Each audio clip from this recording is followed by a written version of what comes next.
നമസ്കാരം. മലയാളി വാർത്ത ഇൻസൈഡിലേക്ക് സ്വാഗതം.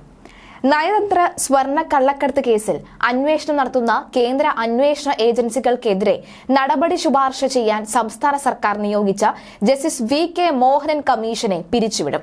കോടതികളുടെ വെള്ളാനയായി മാറിയ കമ്മീഷനെ കുറിച്ച് മാധ്യമങ്ങൾ വാർത്ത നൽകിയ സാഹചര്യത്തിലാണ് കേന്ദ്ര സർക്കാരിനെ പേടിച്ചിട്ടാണ് മുഖ്യമന്ത്രി പിണറായി വിജയൻ കമ്മീഷനെ പിരിച്ചുവിടുന്നത് എന്നാണ് കരക്കമ്പി. സംസ്ഥാന സർക്കാർ ഈ കമ്മീഷന് വേണ്ടി ചെലവഴിക്കുന്നത് ലക്ഷക്കണക്കിന് രൂപയാണ്. ജുഡീഷ്യൽ അന്വേഷണം ഹൈക്കോടതി സ്റ്റേ ചെയ്തിട്ട് 3 വർഷമായി.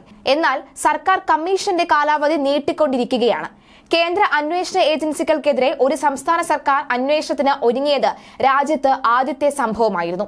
സ്വർണ്ണക്കടത്ത് കേസിൽ കേന്ദ്ര ഏജൻസികളുടെ അന്വേഷണം വഴിമാറുന്നതുമായി ബന്ധപ്പെട്ട കാര്യങ്ങൾ അന്വേഷിക്കാനാണ് 2021 മെയ് 7-ന് ജസ്റ്റിസ് വി.കെ. മോഹനനെ അന്വേഷണ കമ്മീഷനായി നിയോഗിച്ചത്. നയതന്ത്ര സ്വർണ്ണ കള്ളക്കടത്ത് കേസിൽ കസ്റ്റംസ്, ഇ.ഡി. എന്നിവയുടെ അന്വേഷണത്തിൽ മുഖ്യമന്ത്രിയെ പ്രതി ചേർക്കാൻ ശ്രമം ഉണ്ടായി എന്ന സ്വർണ്ണക്കടത്ത് കേസ് പ്രതി സ്വപ്ന സുരേഷിന്റെ ശബ്ദരേഖ പുറത്തുവന്നിരുന്നു. കൊച്ചി കേന്ദ്രമാക്കിയാണ് കമ്മീഷൻ പ്രവർത്തനം തുടങ്ങിയത്. പൊതുജനങ്ങളിൽ നിന്നും പരാതി സ്വീകരിക്കാൻ പത്രപരസ്യവും നൽകി. ഇതിനിടെ ജുഡീഷ്യൽ അന്വേഷണത്തിനെതിരെ ഇ.ഡി. ഹൈക്കോടതിയിൽ ഹർജി നൽകി. 2021 ഓഗസ്റ്റ് 16-ന് കമ്മീഷൻ പ്രഖ്യാപിച്ച സർക്കാർ നടപടി ഹൈക്കോടതി സ്റ്റേ ചെയ്തു. ഇതിനെതിരെ സർക്കാർ നൽകിയ ഡിവിഷൻ ബെഞ്ചിൽ അപ്പീൽ നൽകി. അതിനുശേഷം ഒരു നടപടിയും ഉണ്ടായിട്ടില്ല.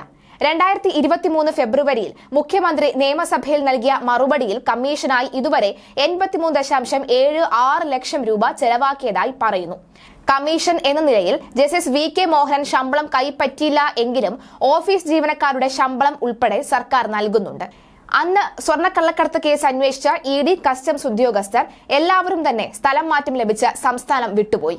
കഴിഞ്ഞ 6 വർഷത്തിനിടെ 7 ജുഡീഷ്യൽ കമ്മീഷനുകൾക്കായി സംസ്ഥാനം ചെലവഴിച്ചത് 6 കോടിയോളം രൂപയാണ്. ആദ്യ പിണറായി വിജയൻ സർക്കാർ അധികാരത്തിൽ വന്ന 2016 മുതലുള്ള കാലയളവിലാണ് കമ്മീഷനുകൾക്കായി ഇത്രയും പണം ചെലവഴിച്ചത്. മുഖ്യമന്ത്രി പിണറായി വിജയൻ നിയമസഭയിൽ രേഖാമൂലം നൽകിയ മറുപടിയിലാണ് ഇക്കാര്യം വ്യക്തമാക്കിയത്. 7-ൽ 2 കമ്മീഷനുകൾ ഇതുവരെ റിപ്പോർട്ട് സമർപ്പിച്ചിട്ടുമില്ല. 2016 മുതൽ ജൂൺ 20-ന് ഹൈക്കോടതിയിൽ മുന്നിൽ വെച്ച് അഭിഭാഷകരും മാധ്യമപ്രവർത്തകരും തമ്മിൽ ഏറ്റുമുട്ടൽ ഉണ്ടായതിനെ തുടർന്ന് പോലീസ് ലാത്തിചാർജ് നടത്തിയ സംഭവം അന്വേഷിക്കാൻ രൂപീകരിച്ച കമ്മീഷനാണ് കൂട്ടത്തിൽ ഏറ്റവും ചിലവേറിയത്. ഇതിനായി രൂപീകരിച്ച ജസ്റ്റിസ് പി.എ. മുഹമ്മദ് കമ്മീഷന് ആകെ ചെലവായത് 2.77 കോടി രൂപയാണ് എന്നതാണ് വാസ്തവം. മുൻ DGP ലോക്നാഥ് ബെഹ്റയുടെ കാലത്ത് പോലീസ് വകുപ്പിൽ ചട്ടങ്ങൾ ലംഘിച്ച് നടത്തിയ കോടികളുടെ പർച്ചേസുകൾ CAG കണ്ടെത്തിയതിനെ തുടർന്ന് പോലീസ് വകുപ്പിലെ പർച്ചേസുകൾക്കും കരാറുകൾക്കും മാനദണ്ഡങ്ങളും ചട്ടങ്ങളും രൂപീകരിക്കാൻ ആണ് 2020 മാർച്ച് 7-ന് മുൻ ഹൈക്കോടതി ജഡ്ജി CL രാമചന്ദ്രൻ നായരുടെ നേതൃത്വത്തിൽ 3-അംഗ അന്വേഷണ കമ്മീഷനെ നിയോഗിച്ചത്. എന്നാൽ 3 വർഷമായിട്ടും ഈ കമ്മീഷൻ ഇതുവരെ റിപ്പോർട്ട് കൊടുത്തിട്ടുമില്ല. 12,36,074 രൂപയാണ് രാമചന്ദ്രൻ കമ്മീഷന് വേണ്ടി ചെലവഴിച്ചത്.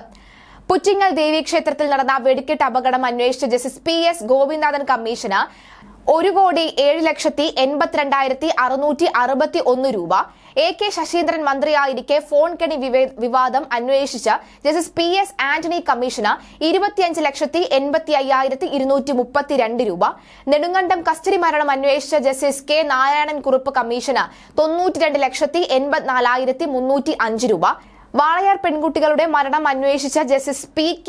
ഹനീഫ കമ്മീഷന് 1,17,091 രൂപ. ഇങ്ങനെയാണ് മറ്റ് കമ്മീഷനുകളുടെ കണക്ക്.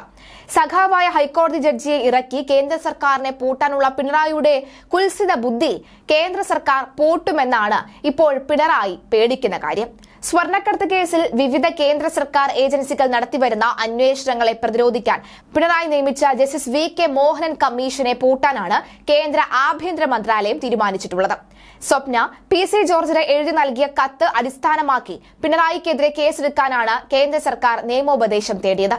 കേന്ദ്ര ഏജൻസികൾക്കെതിരെ നീങ്ങിയാൽ തെരഞ്ഞെടുപ്പിൽ വോട്ട് ഷെയർ വർദ്ധിപ്പിക്കാമെന്ന നിയമോപദേശത്തിന്റെ അടിസ്ഥാനത്തിലാണ് സർക്കാർ ജുഡീഷ്യൽ കമ്മീഷനെ നിയമിച്ചത്. സോളാർ കേസിൽ ഉമ്മൻചാണ്ടി നീങ്ങിയ അതേ മട്ടിൽ തന്നെയാണ് പിണറായിയും നീങ്ങിയത്. ജുഡീഷ്യൽ കമ്മീഷനുകൾ സർക്കാരിനെ കോടികൾ തിന്നുവെന്ന് പ്രത്യേകം പറയേണ്ടതുമില്ല. ഇഡിക്കെതിരായി ജുഡീഷ്യൽ കമ്മീഷനെ നിയോഗിച്ചാൽ BJPക്കും കേന്ദ്ര സർക്കാരിനുമെതിരെ അതിശക്തമായ പ്രചാരണം നടത്താൻ കഴിയുമെന്ന നിയമോപദേശമാണ് സർക്കാരിന് ലഭിച്ചത്. അത് ന്യൂനപക്ഷ വോട്ടുകളുടെ കേന്ദ്രീകരണത്തിന് കാരണമാവുകയും അത് തുടർഭരണം ഉറപ്പാക്കാൻ സാധിക്കുമെന്നും പിണറായി കരുതി. സ്വർണ്ണക്കടത്തിനെ കുറിച്ച് ആരോപണം ഉന്നയിക്കുന്നവരുടെ വായ തൽക്കാലം അടയ്ക്കാനും ഇതുവഴി കഴിഞ്ഞ കിഫ്ബി പോലെയുള്ള സ്ഥാപനങ്ങളിൽ അക്കാലത്ത് നടന്ന റെയ്ഡുകൾ തൽക്കാലം തടയുവാനും ഇതുവഴി കഴിഞ്ഞു. കരുതിയതുപോലെ ന്യൂനപക്ഷ വോട്ടുകളുടെ കേന്ദ്രീകരണം നടക്കാക്കുകയും പിണറായി അധികാരത്തിലെത്തുകയും ചെയ്തു. വിശ്വസ്തനായിട്ടുള്ള ഒരു മുൻ ഹൈക്കോടതി ജഡ്ജിയാണ് കമ്മീഷൻ അധ്യക്ഷനായി പിണറായി നിയോഗിച്ചത്. എൻഫോഴ്സ്മെന്റ് ഡയറക്ടറേറ്റ് ഉദ്യോഗസ്ഥർക്കെതിരെ ക്രൈംബ്രാഞ്ച് കേസ് രജിസ്റ്റർ ചെയ്തതിന് പിന്നാലെയാണ് സംസ്ഥാന സർക്കാർ ജുഡീഷ്യൽ കമ്മീഷനെ നിയോഗിച്ചത്. സ്വർണ്ണക്കടത്ത് കേസ് പ്രതികളായ സ്വപ്ന സുരേഷിനെ ശബ്ദരേഖ, സരത്തിന്റെ കത്ത് തുടങ്ങിയവ ഉൾപ്പെടെ 5 പ്രധാനപ്പെട്ട വിഷയങ്ങളാണ് കമ്മീഷന്റെ പരിഗണനയിൽ ഉൾപ്പെടുന്നത്. ഇതിൽ തന്നെ ഏറ്റവും പ്രധാനപ്പെട്ടത് സ്വപ്ന സുരേഷിന്റെ ശബ്ദരേഖ പുറത്തെത്തിയ സാഹചര്യമാണ്. ഒപ്പം തന്നെ ഇതുമായി ബന്ധപ്പെട്ട് ഉയർന്നു വന്ന ഗൂഢാലോചന, മുഖ്യമന്ത്രിക്കെതിരെ മൊഴി നൽകാൻ ED ഉദ്യോഗസ്ഥർ പ്രതികൾക്ക് മേൽ സമ്മർദ്ദം ചെലുത്തി. അങ്ങനെ സമ്മർദ്ദം ചെലുത്തിയില്ല എങ്കിൽ അത് ആരൊക്കെ ഇതിന് പിന്നിൽ എന്തെങ്കിലും ഗൂഢാലോചന നടത്തിയിട്ടുണ്ടോ തുടങ്ങിയ കാര്യങ്ങളും കമ്മീഷൻ പരിഗണിക്കുന്നുണ്ട്. ഗൂഢാലോചനയിൽ ഉൾപ്പെട്ടവർക്കെതിരെ സ്വീകരിക്കേണ്ട നടപടികൾ സംബന്ധിച്ച് ഉൾപ്പെടെയുള്ള കാര്യങ്ങൾ സർക്കാരിലേക്ക് റിപ്പോർട്ട് ചെയ്യുന്നതിനാണ് ജുഡീഷ്യൽ കമ്മീഷനെ നിയമിച്ചിരിക്കുന്നത്. സോളാർ കേസിൽ ഉമ്മൻചാണ്ടി നിയമിച്ച കമ്മീഷൻ പിണറായി വിജയൻ സർക്കാരിന്റെ കാലത്താണ് റിപ്പോർട്ട് നൽകിയത്. പ്രസ്തുത റിപ്പോർട്ട് ഉമ്മൻചാണ്ടിക്ക് എതിരെയായിരുന്നു. സോളാർ പ്രതിയുടെ കത്ത് അന്വേഷണ റിപ്പോർട്ടിന്റെ ഭാഗമാക്കിയത് ആ കമ്മീഷനാണ്. അതായത് പിന്നീട് ഉമ്മൻചാണ്ടിക്ക് എതിരെ അന്വേഷണം നടത്തുന്നതിൽ എത്തി നിന്നു എന്ന് സാരം. നിയമിച്ച സർക്കാർ അധികാരത്തിൽ നിന്നും മാറിയാൽ ജുഡീഷ്യൽ കമ്മീഷൻ അന്നത്തെ ഭരണാധികാരികളെ അനുകൂലിക്കണം എന്നില്ല.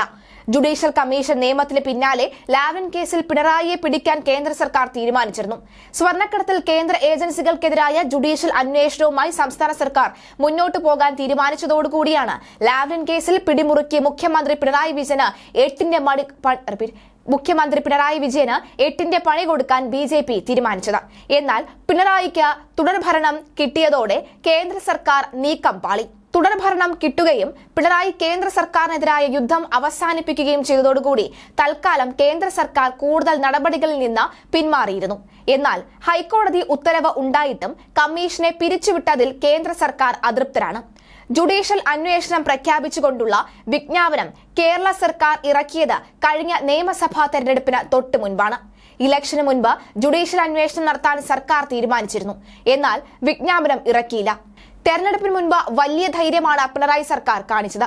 തുടർഭരണം ലഭിക്കുമെന്ന് പിണറായിക്ക് ഉറപ്പുണ്ടായിരുന്നു. അതുകൊണ്ടാണ് അദ്ദേഹം ജുഡീഷ്യൽ അന്വേഷണത്തിന് ഉത്തരവിട്ടത്. മുഖ്യമന്ത്രിയെയും മന്ത്രിമാരെയും സ്പീക്കറെയും പ്രതി ചേർക്കാൻ ED ഗൂഢാലോചന നടത്തിയോ എന്നാണ് പ്രധാനമായും അന്വേഷിക്കുക. ഇതൊക്കെ ആരൊക്കെ എന്ന കാര്യത്തിൽ പരിഗണനാ വിഷയമാക്കിയാണ് സർക്കാർ വിജ്ഞാപനം പുറത്തിറക്കിയിരിക്കുന്നത്.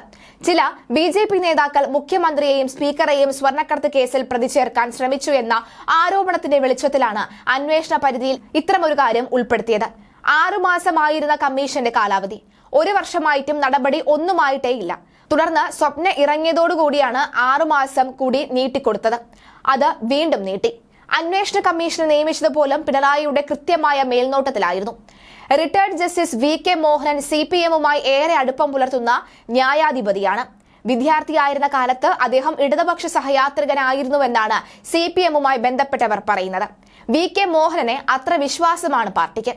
ജസ്റ്റിസ് VK മോഹൻ കമ്മീഷൻ പ്രവർത്തനം തുടങ്ങിയതോടുകൂടി സ്വർണ്ണക്കടത്ത് കേസ് അന്വേഷിച്ചിരുന്ന കേന്ദ്ര ഏജൻസികളിലെ ഉദ്യോഗസ്ഥർ കേരളത്തിൽ നിന്ന് മുങ്ങിയതായി റിപ്പോർട്ട് ഉണ്ടായിരുന്നു. ജുഡീഷ്യൽ കമ്മീഷൻ തങ്ങളെ ബലിയാടാക്കുമോ എന്ന സംശയമാണ് ഉദ്യോഗസ്ഥർക്കുണ്ടായത്. അന്വേഷണത്തിന്റെ വിവിധ ഘട്ടങ്ങളിൽ നടന്ന കാര്യങ്ങൾക്ക് തങ്ങൾക്ക് നിയമപരമായ സംരക്ഷണം നൽകാമെന്ന് കേന്ദ്ര ഏജൻസികളിലെ ഉദ്യോഗസ്ഥർ ആവശ്യപ്പെട്ടിരുന്നു. എന്നാൽ കേന്ദ്ര സർക്കാർ ഇക്കാര്യത്തിൽ നടപടികളിലേക്ക് കടന്നില്ല. ഉദ്യോഗസ്ഥരെ രക്ഷിക്കാൻ കേന്ദ്ര സർക്കാർ തയ്യാറായതുമില്ല. ഇതിനിടെ സ്വർണ്ണക്കടത്ത് കേസിൽ സർക്കാർ നിയോഗിച്ച ജുഡീഷ്യൽ കമ്മീഷനെതിരെ എൻഫോഴ്സ്മെന്റ് ഡയറക്ടറേറ്റ് ഹൈക്കോടതിയിൽ കേസ് ഫയൽ ചെയ്തതോടെ മോഹനൻ കമ്മീഷന്റെ പ്രവർത്തനം പ്രതിസന്ധിയിലായി. കേസ് അട്ടിമറിക്കാനാണ് ജുഡീഷ്യൽ കമ്മീഷൻ എന്ന് ED ഹൈക്കോടതിയിൽ വാദിച്ചു. സംസ്ഥാന സർക്കാർ നിയമവിരുദ്ധമായാണ് കമ്മീഷനെ നിയോഗിച്ചത് എന്നും ED കോടതിയിൽ വ്യക്തമാക്കി. യഥാർത്ഥത്തിൽ ജുഡീഷ്യൽ കമ്മീഷൻ നിയമനത്തിൽ സാങ്കേതികമായ ധാരാളം നൂലാമാലകൾ ഉണ്ടായിരുന്നു. നിയമവകുപ്പിന്റെ അംഗീകാരം വാങ്ങുന്നതിന് മുൻപാണ് ജുഡീഷ്യൽ കമ്മീഷനെ നിയോഗിച്ചത്. അത്തരം നിയമനങ്ങൾ സാങ്കേതികമായ യാതൊരു തടസ്സവും ഉന്നയിക്കേണ്ട കാര്യവുമില്ല. നിയമവകുപ്പിന്റെ അംഗീകാരം വാങ്ങേണ്ട സാഹചര്യവും ഉദിക്കുന്നില്ല. കാരണം ഇത്തരം നിയമനങ്ങൾ സർക്കാരിന്റെ പോളിസിയാണ്.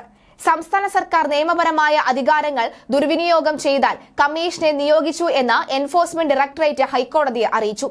കേന്ദ്ര ഏജൻസികൾ അന്വേഷിക്കുന്ന കേസിൽ കുറ്റപത്രം സമർപ്പിച്ച സാഹചര്യത്തിൽ കേസിനെ ദുർബലപ്പെടുത്തുന്ന നടപടിയാണ് സംസ്ഥാന സർക്കാരിന്റേത് എന്നും എൻഫോഴ്സ്മെന്റ് ആരോപിച്ചു. കുറ്റപത്രം സമർപ്പിച്ച ഒരു കേസിൽ അന്വേഷണത്തിന്റെ പ്രസക്തിയെക്കുറിച്ച് ചിന്തിക്കുന്നത് പോലും മണ്ടത്തരമാണ്. ഈട് നൽകിയ കേസിൽ കൂടുതൽ പ്രസ് ചെയ്യേണ്ട എന്ന അഭിപ്രായമാണ് ഒരു ഘട്ടത്തിൽ സംസ്ഥാന സർക്കാരിന് ഉണ്ടായത്. ഇഡിയെ പ്രകോപിപ്പിച്ച കാര്യങ്ങൾ കൂടുതൽ വഷളാക്കാൻ പിണറായി സർക്കാർ ആഗ്രഹിച്ചതുമില്ല. കേന്ദ്ര സർക്കാരിനെ പിണക്കേണ്ടിയിരുന്നില്ല എന്നായിരുന്നു തീരുമാനം.